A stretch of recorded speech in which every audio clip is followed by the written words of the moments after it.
Wednesday, July the 2nd, 2025.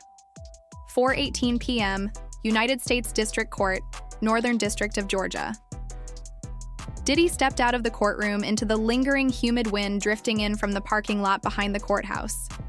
No one clapped, no one shouted. Only a strip of yellow tape remained stretched across the entrance of the adjacent FBI office, where just 3 hours earlier, an emergency meeting had ended in complete silence. At 8:05 a.m., the final body on the list of the 12 original jurors was found. It was Mr. Luther Haskins, the man who once served as the jury foreman. His corpse was discovered inside the walk-in freezer behind a Kroger supermarket just 3 blocks away from the courthouse. A USB drive had been placed in the pocket of his coat.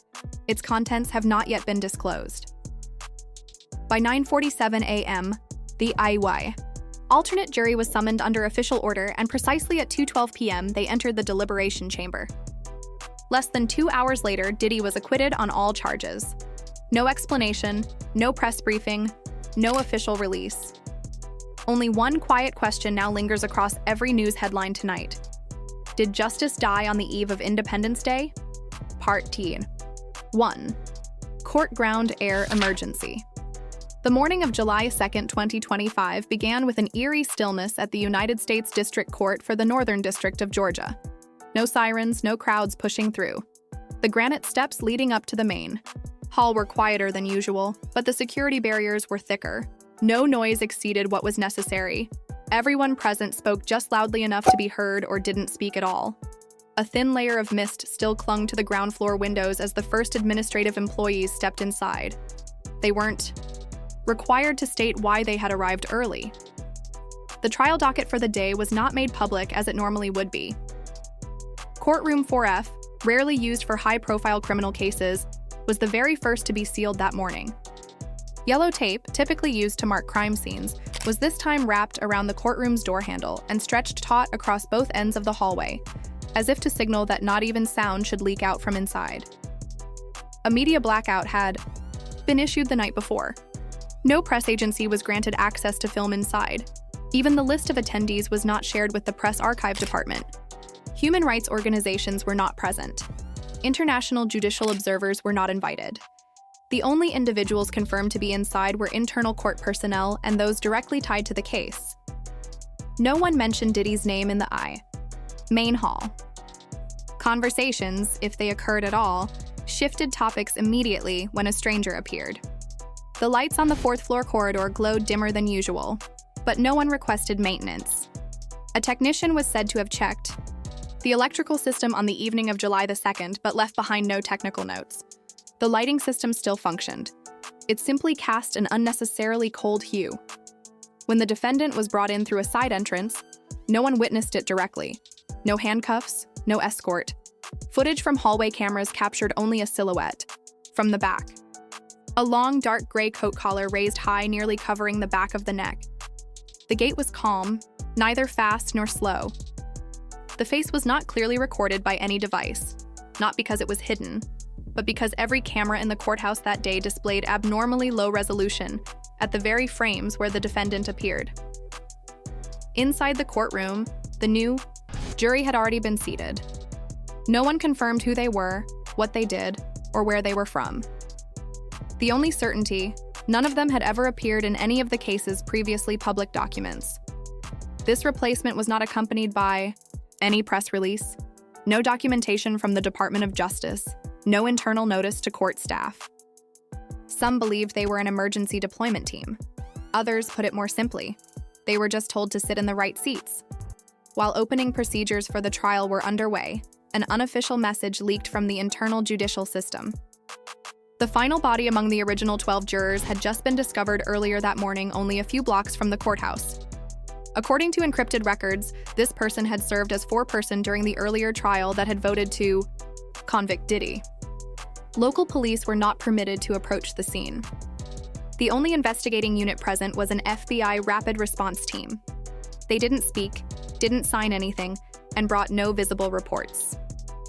The moment this information spread internally, all activity on the courtroom floor was briefly paused, for several minutes. No official announcement was made. The trial continued unchanged. Inside the courtroom, the oppressive atmosphere did not come from noise, but from its complete absence. No one made eye contact. All parties involved stared, only at the documents before them. When the judge entered, there was no introductory procedure, no lengthy statements. She simply turned a page in the file, confirmed the defendant's identity, and signaled to begin. The arguments, if any, took place without opening remarks. Both prosecution and defense merely submitted pre-printed documents. No one debated. Instead of unfolding in the open, as federal trials typically do, every spoken word was minimized. The only sounds in the room were the rustle of turning pages, pens clicking, and chairs shifting slightly on the hardwood floor. A designated witness was brought in, but did not take the stand. The person nodded once when asked if they knew the defendant, then left. No follow-up questions, no request to enter the statement into the record. This entire sequence of actions in a federal courtroom did not resemble any procedure defined in existing legal codes. By late morning, growing rumors from the lower floors began to exert pressure. Some technical staff attempted to access the case file from the central server, but were met with the message, "Access denied, emergency clearance level 4." From floors 1 to 4, every printer connected to legal databases was disabled. Internal phone systems went silent. Some employees began sending personal text messages, but cellular data within courthouse boundaries slowed drastically, as if keyword filters were actively blocking transmissions. Outside, the atmosphere remained quiet. No riot police, no protest. Signs. Only a few reporters sat quietly on the stone steps, waiting to see whether anyone would emerge from behind those brown double doors with any sign that the proceedings were still operating within standard legal boundaries. But no one came out. And in the sealed room on the 4th floor, a federal trial was proceeding as if no one outside needed to know it existed. Part 2, Signs of Fracture. As the trial entered its deliberation phase, the defendant remained in the same posture he had held since that morning. His right shoulder slightly slouched, both hands gently resting on the tabletop.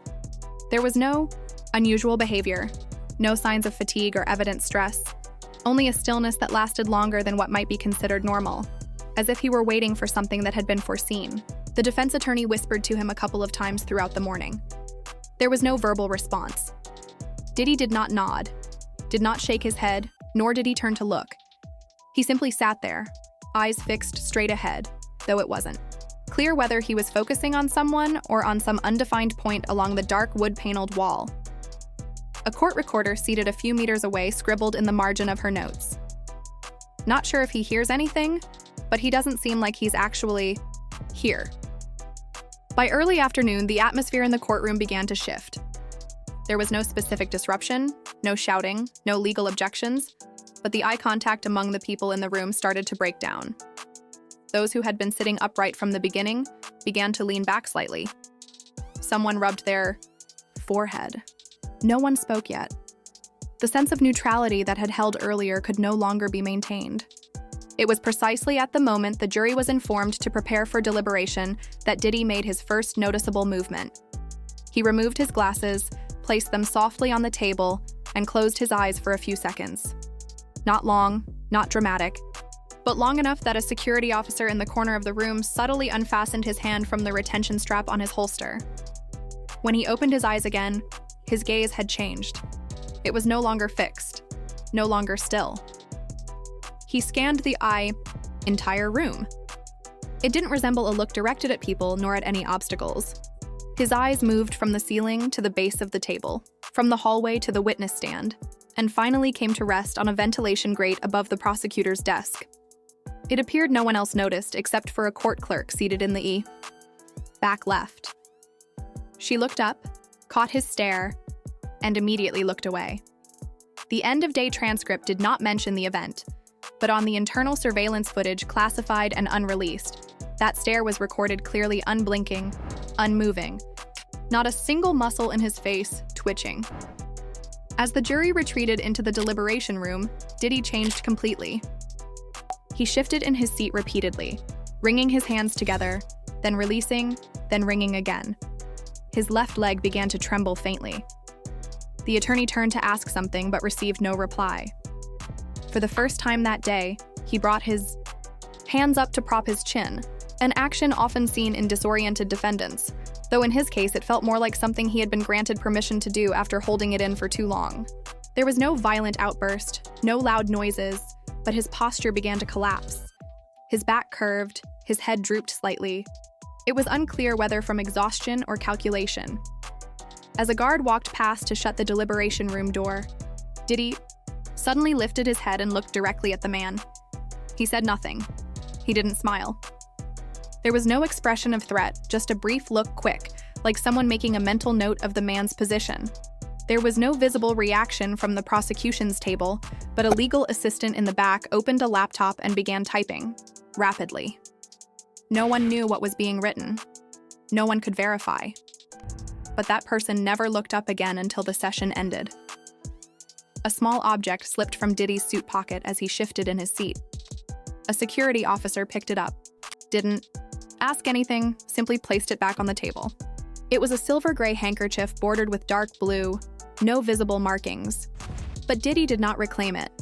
He left it lying there until the session concluded. At one point, he closed his eyes for a second time, this time for longer. No one dared disturb him. The defense attorney leaned slightly toward him, but did not intervene. A few minutes later, he reopened his eyes, looked toward the empty witness stand, and smiled very faintly. It was the only expression on his face for the entire day. The smile had no obvious cause. It did not last. It drew no response. An internal report after the trial, encrypted and labeled unclassified but restricted, included one observer note from an independent judicial monitor. The defendant didn't seem afraid, didn't seem angry, didn't seem satisfied. Every gesture appeared as though it was part of something already known in advance. This was the only psychological observation about the defendant that was authorized to remain in the archived records.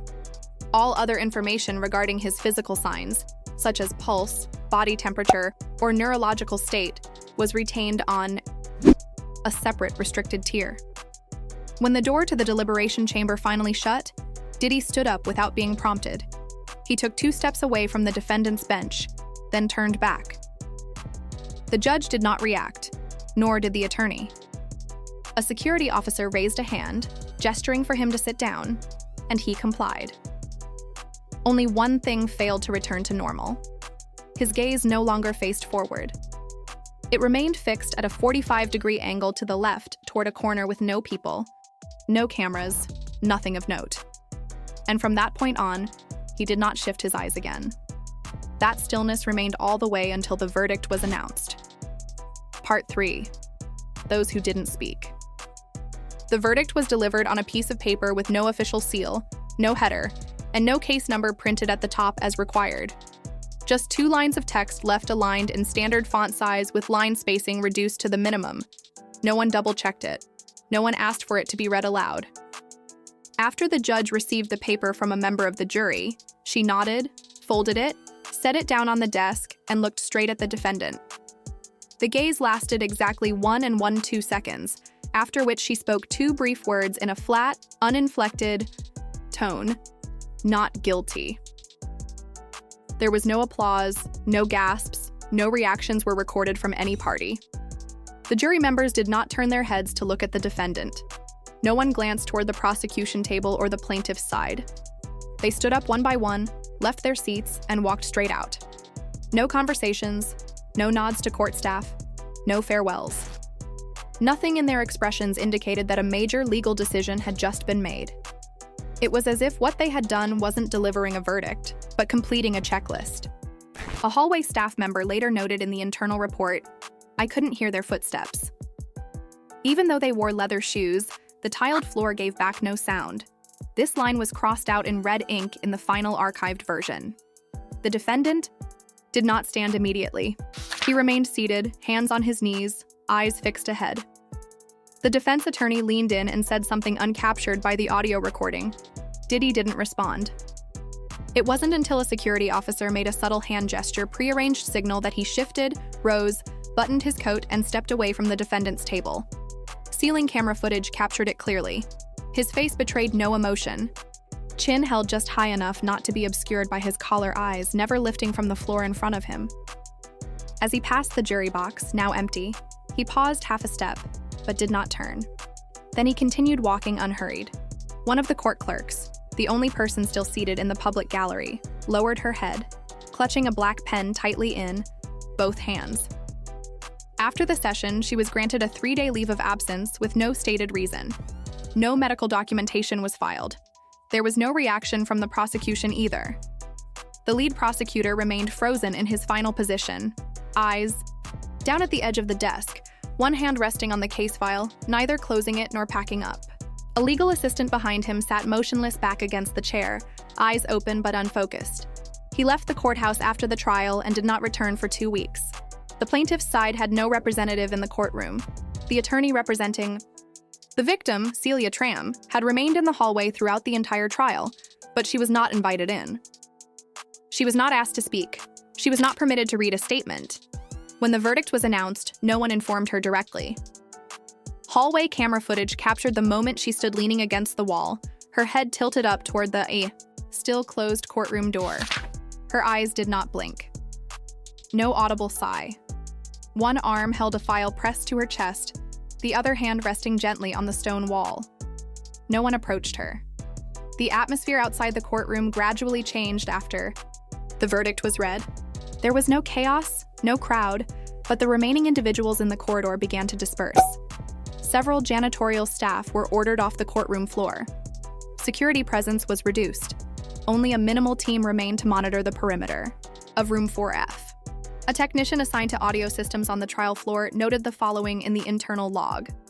All microphone signals in room 4F went flat for the last 7 minutes. No sound waves, no background noise, no ambient fluctuations, as if the entire audio system had been placed in a vacuum. A still image extracted from the hallway surveillance. Feed showed an object left beneath the defendant's chair after Diddy had departed.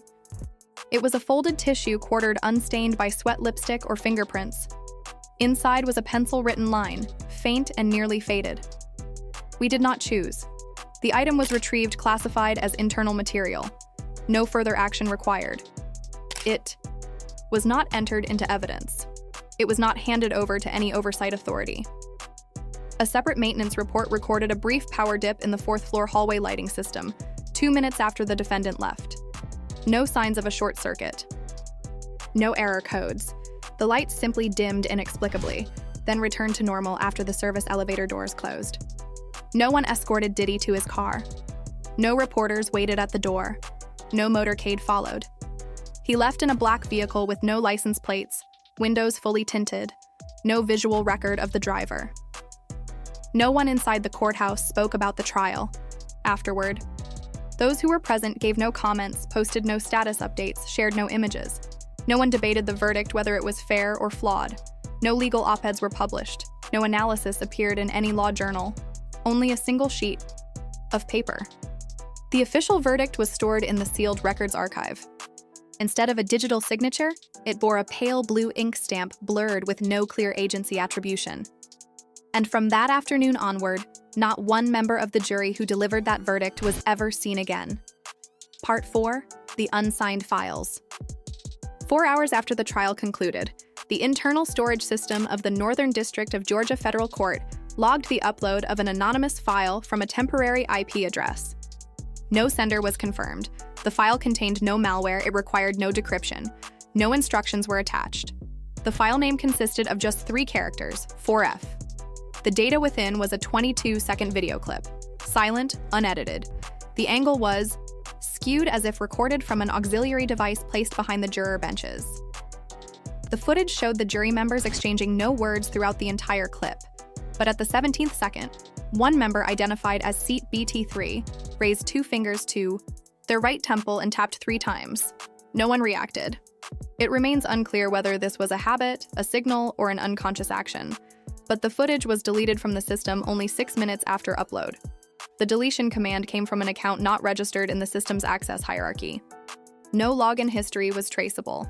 No member of the tech team took responsibility for recovering the file. No one mentioned the video again. That same evening, an email was sent from a Gov server domain, but it did not pass through any official government email system. The recipients were 5 international news agencies. The email subject line simply read, "Witness transcript through July." There was no sender name, no request for reply. The attachment was a 1.5-page written testimony in default font and formatting. The first line read, "I cannot confirm where I am, but I was asked to sign a verdict I have no right to discuss." The statement continued with the author, identifying themselves as referred to as BT7, claiming that what I heard today in the courtroom wasn't deliberation. It was a pre-recorded track. No one was actually speaking to one another. The most disturbing line came near the end of the page. "We weren't selected for legal knowledge. We were chosen for neurologically manageable medical records. There is no verified evidence proving the testimony to be genuine. No agency acknowledged receipt through official channels. Yet the entire text was scrubbed from all platforms within 45 minutes of its appearance. Any account that posted the content was immediately suspended. Independent backup copies either failed to display or were corrupted beyond readability. Only a single screenshot remains in existence sent to a practicing attorney in Chicago. He printed it and submitted it to the Office of the Federal Judicial Inspector General, where the report was logged but never triggered any formal inquiry. No one called him back." Later that same night, a 12-second audio clip was broadcast over a civilian radio frequency on the East Coast. This channel was previously used by the Federal Communications Security Bureau for training scenarios. The IC transmission featured a male voice, even-toned, seemingly reading a command trial number W11. Success logged, recording control complete. Next order, recover third F floor data. The transmission never repeated. It included no encryption, no preamble tones. Radio receivers in the Atlanta area did not detect the signal. Only a group of volunteer amateur operators in New Jersey managed to record the original clip. That data is now stored in the National Archive. It has not been released. The following day, in the early hours of July 4th, the internal account of a case records coordinator was disabled due to non-compliance with sensitive data retention policies. During the investigation, the individual admitted to having printed 2 original pages from the Diddy case archive late on July 3rd. The documents were raw scans from a courtroom surveillance camera in one frame lasting 14 seconds. Diddy was seen looking directly into the lens despite the camera being hidden behind a wooden panel. No one could confirm how he knew the camera was there. Shortly after, the footage was also removed. It was marked as framed incorrectly and deemed inadmissible as evidence. The printed copy was confiscated. Reproduction was prohibited. It was not entered into storage. The person who printed it was suspended from duty for 14 days without explanation. None of the evidence collected on July 3rd has an official backup. No file bears a digital signature. No one within the law enforcement system has confirmed possession of any remaining independent materials related to the trial. There is nothing left to cross-check, but no one dares to write that the evidence has vanished. Only one line was entered at the end of the day into the integrated tracking system. Temporarily closed the case file. Conditions insufficient for internal rebuttal. Await directive. Part 5. All systems are silent by midday on July 2nd. Most major media outlets still had not published any official report about the verdict in Atlanta. From the New York Times to Reuters, the bulk of their bulletins stopped at the phrase "a closed trial was held at the Northern District of Georgia court involving a public figure." There were no headlines referring directly to the defendant's name. No images, no exclusive coverage. Anyone searching for trial information using specific keywords was met with repeated results. Page not found. Connection error or this article has been removed for violating community standards. The same pattern played out on social media. Posts titled "Disappearing Jury" or "Diddy Acquitted" lasted less than 3 hours before being deleted or hidden. No press release from the Department of Justice. No press conference by Judge Monroe. No one within the judiciary confirmed that the trial even took place, even though internal legal records showed that the full court transcript for July 3rd had been archived securely not publicized under Section 38, subsection H. In legal circles, no one issued an official analysis. Major Atlanta law firms uniformly declined to comment. On LinkedIn, a lawyer who had helped with technical support during the trial was suspended just 20 minutes after posting a brief status "I was there." What happened should never happen in any court. The American Bar Association issued no statement.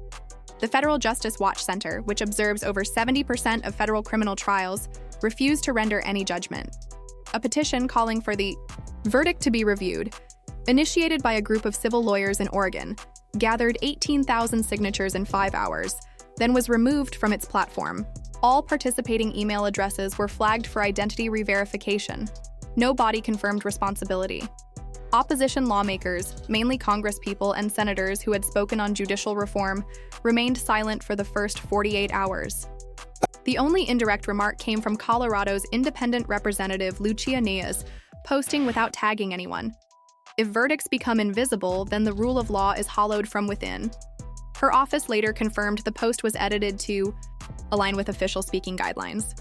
International media began broadcasting vague news segments titled "Information Going Silent in U.S. Courtroom," "A Gap in Judicial Transparency," or "How was the Atlanta Jury Chosen?" But all shifted focus within a few hours. No outlet maintained continuous coverage. No independent investigative reporters were assigned. No footage ever emerged.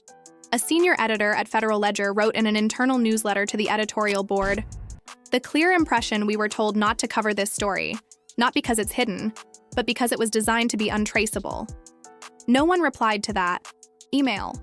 At the executive level, no cabinet member commented. The White House legal counsel declined media interviews. When asked during a routine press briefing, the DOJ spokesperson said simply, "We have no records of procedural errors in any federal trial this July." No follow-up questions were asked. On private TV channels, commentators continued discussing ongoing cases in New York and California. No mention of Georgia.